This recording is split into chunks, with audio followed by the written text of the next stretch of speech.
Hello दोस्तों, कैसे हो आप सब। स्वागत है आप सभी का इस चैनल में। दोस्तों, जब कोई क्रिकेट में आपका फेवरेट प्लेयर शतक लगाता है तो यह उसके लिए बहुत खुशी की बात होती है और आप उसके सम्मान में तालियां बजाते हैं। लेकिन क्या आपको पता है कि अभी हाल ही में हमारे भारत के अंदर एक और शतक लगाया गया है, मगर दुख की बात यह है कि उसके लिए किसी ने तालियां नहीं बजाई। जी हाँ, मैं बात कर रहा हूँ भारत के अंदर पेट्रोल की बढ़ती कीमतों की, जिसने इतिहास में पहली बार 100 रुपए के आंकड़े को छू लिया है।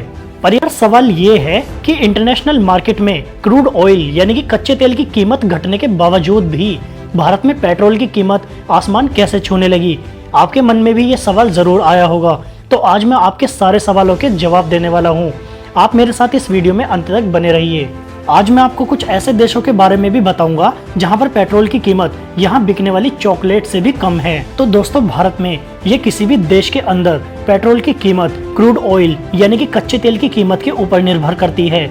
मतलब जब कच्चे तेल की कीमत बढ़ती है तो फिर ऑटोमेटिक पेट्रोल की कीमतें भी बढ़ जाती हैं, और जब कच्चा तेल सस्ता होता है तो फिर पेट्रोल भी सस्ता हो जाता है। लेकिन हमारे भारत में प्रॉब्लम ये है कि जब इंटरनेशनल लेवल पर कच्चे तेल की कीमत घटती है तब भी ज्यादातर पेट्रोल के प्राइस लगातार बढ़ते रहते हैं, और ये हमें आंकड़ों से पता चलता है। एग्जाम्पल के तौर पर अगर हम 1 जनवरी 2021 के आंकड़ों को देखें तो उस समय इंटरनेशनल मार्केट में क्रूड ऑयल की कीमत $65 प्रति बैरल थी, और उस समय $1 की वैल्यू भारत में 71 रुपए की थी। तो इस हिसाब से उस समय एक बैरल हमें 4,615 रुपए का पड़ रहा था। और आपकी जानकारी के लिए बता दूं कि एक बैरल में 159 लीटर होता है। अगर इसका हिसाब लगाया जाए तो 1 जनवरी 2020 में हमें 1 लीटर कच्चा तेल 29 रुपये के आसपास मिल रहा था, और उस समय भारत में 1 लीटर तेल की कीमत 72 से 73 रुपये के बीच में थी। अगर हम आज की बात करें तो इस समय इंटरनेशनल मार्केट में क्रूड ऑयल की कीमत करीब $58 प्रति बैरल है, और आज हमें कच्चा तेल 26 रुपये प्रति लीटर के आसपास मिल रहा है। यानी कि 1 जनवरी 2020 को जो कच्चा तेल हमें 29 रुपये का मिल रहा था वो इस समय 3 रुपये सस्ता होकर 26 रुपया प्रति लीटर में मिल रहा है। लेकिन इसके बावजूद पेट्रोल की कीमत उस समय के मुकाबले आज 20 से 27 रुपया ज्यादा है। तो चलिए अब हम जानेंगे कि कच्चे तेल के सस्ते होने के बावजूद भी पेट्रोल के दाम इतने ज्यादा कैसे हो गए। लेकिन इससे पहले हमें ये जानना होगा कि रिफाइंड पेट्रोल को हम तक पहुंचने में कितने और क्या क्या प्रोसेस से गुजरना पड़ता है, और इसमें कौन कौन से टैक्सेस और खर्चे जुड़ते हैं। Number 1, refinery processing. मतलब जो कच्चा तेल हम इंटरनेशनल मार्केट में खरीदते हैं वह सीधा इस्तेमाल करने के लायक नहीं होता है। सबसे पहले तो उसे रिफाइनरी प्रोसेस से गुजरना होता है, और इस प्रोसेसिंग का खर्चा 3 रुपया 84 पैसे प्रति लीटर के आसपास है, जो कि कच्चे तेल की कीमत में सीधा सीधा जुड़ जाता है। नंबर 2 पर है एक्साइज ड्यूटी। अब इस प्रोसेस हुए तेल पर सेंट्रल गवर्नमेंट यानी केंद्र सरकार द्वारा एक एक्साइज ड्यूटी लगाई जाती है, और ये एक्साइज ड्यूटी तेल की कीमत तय करने में सबसे अहम भूमिका निभाती है। केंद्र सरकार द्वारा लगाया गया यह टैक्स फिक्स नहीं होता, और ये समय समय पर घटता और बढ़ता रहता है।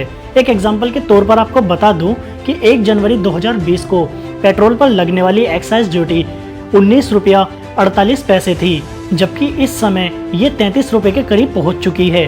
और इससे आपको अंदाजा लग ही गया होगा कि पेट्रोल की कीमत आज के समय में आसमान क्यों छू रही है। नंबर 3 पर आता है डीलर्स कमीशन। एक्साइज ड्यूटी लगने के बाद भी पेट्रोल पर लगने वाले टैक्सेस यहीं पर खत्म नहीं होते, क्योंकि जो तेल पेट्रोल पंप्स के डीलर्स के पास जाता है उनका अपना भी एक कमीशन होता है, और इस वक्त डीलर्स का यह कमीशन 3 रुपये 68 पैसे प्रति लीटर है, और यही कमीशन पेट्रोल की कीमत को बढ़ावा देता है। नंबर 4 पर आता है वैल्यू एडेड टैक्सेस। डीलर्स के कमीशन के बाद आता है स्टेट गवर्नमेंट यानी कि राज्य सरकार द्वारा लगाया जाने वाला टैक्स, और इस टैक्स को वैट यानी कि वैल्यू एडेड टैक्स कहा जाता है। और अलग अलग राज्य की सरकारें अपने हिसाब से पेट्रोल पर अलग अलग वैट लगाती हैं। वैसे ज्यादातर ये वैट 27 से 30% ही देखने को मिलता है, लेकिन ये इससे कम या ज्यादा भी हो सकता है। तो दोस्तों, refinery processing, excise duty, dealers commission और वैट लगाने के बाद जो भी कीमत तय होती है उस पर हमें पेट्रोल मिलता है। लेकिन दोस्तों, भारत के अंदर ये हो रहा है कि जब क्रूड ऑयल का प्राइस बढ़ता है तो हमें पेट्रोल ज्यादा महंगे दामों पर मिलता है, लेकिन जब क्रूड ऑयल का प्राइस कम होता है तो फिर गवर्नमेंट अपना टैक्स बढ़ा देती है, जिसकी वजह से क्रूड ऑयल सस्ता होने पर भी हमें पेट्रोल महंगे दाम पर ही मिलता है।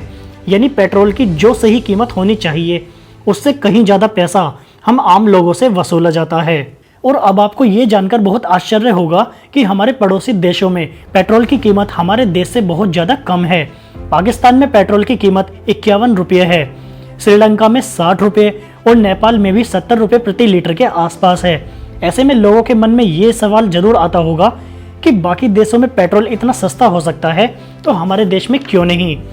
चलिए मैं आपको अब ये बताने की कोशिश करता हूँ कि सरकार पेट्रोल की कीमत को इतना ज़्यादा बढ़ा क्यों रही है। हालांकि इसका सटीक जवाब तो किसी के पास भी नहीं है, लेकिन अनुमान यही है कि भारत में कोविड आने के बाद जब लॉकडाउन लगाया गया था तब सभी तरह के काम धंधे पूरी तरह से बंद हो गए थे और काम बंद हो जाने की वजह से सरकार का जो टैक्स कलेक्शन होता है वो बिल्कुल ना के बराबर हो गया था, जिसकी वजह से सरकारी खजाना काफ़ी हद तक खाली हो गया था। और अब सरकार उस नुकसान की भरपाई पेट्रोल पर टैक्सेस को बढ़ाकर कर रही है। तो अगर दोस्तों इस थ्योरी को सच मान लिया जाए तो आपकी क्या राय है कि सरकार द्वारा इस तरह पेट्रोल पर टैक्स बढ़ाकर कोविड के नुकसान की भरपाई करना सही है या गलत? आप हमें कमेंट करके जरूर बताना। और हाँ, अगर बात की जाए ऐसे देशों की जहां पर पेट्रोल सबसे सस्ता मिलता है तो वेनेजुएला पहले नंबर पर आता है, जहां पेट्रोल की कीमत भारतीय रुपयों में 1 रुपया 45 पैसे है। साथ ही ईरान में 4 रुपया 50 पैसे और अंगोला देश में 15 रुपये के आसपास है।